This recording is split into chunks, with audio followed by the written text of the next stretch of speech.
வருசசி கேந்திரத்தில் மன்னவன் நிற்க அந்த அரசந்தன் கேந்திரத்தில் அம்புலி நிற்பாராகில் விரவு மற்றிடத்தின் மற்றோர் மேவிய தோஷம் யானை ஒரு சிங்கம் காண்டாவாராம் ஓடுமாம் கஜகேசரி யோகம் அப்படிங்கிறது சொல்லுது ஒரு ஜோதிட பாடல் கஜகேசரி யோகத்தை பற்றி. இந்த கஜகேசரி யோகம்னா என்னன்னா, சந்திரனுக்கு 4-7 கேந்திரங்கள், அதாவது 1, 4, 7, 10 குரு இருந்தால் அது கஜகேசரி யோகம். இது என்ன சொல்லுதுன்னு கேட்டிங்கன்னா, இந்த யோகம் ஒரு ஜாதகத்தில் இருந்தால் அவர்கள் ஜாதகத்தில் வேறு எந்த அவயோகங்கள் இருந்தாலும் அந்த யோகம் பார்த்தீங்கன்னா அந்த அவயோகங்கள் வேலை செயலற்றுவிடும்.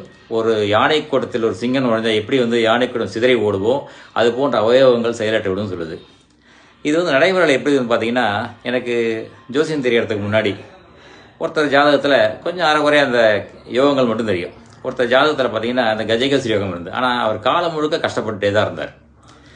அப்போ ஜோசியம் பொய்யா அப்படின்னு யோசித்தேன். அப்புறம் தான் அந்த ஜோசியத்தை கற்றுக்க ஆரம்பித்த பின்னாடி தான் அவருடைய ஜாதகத்தை எடுத்து பார்த்தா அவர் கரெக்டாக குருவுடைய நட்சத்திரத்தில் பிறந்திருக்காரு. குரு திசை ஒரு 4-5 வயசுலேயே முடிஞ்சு போச்சு.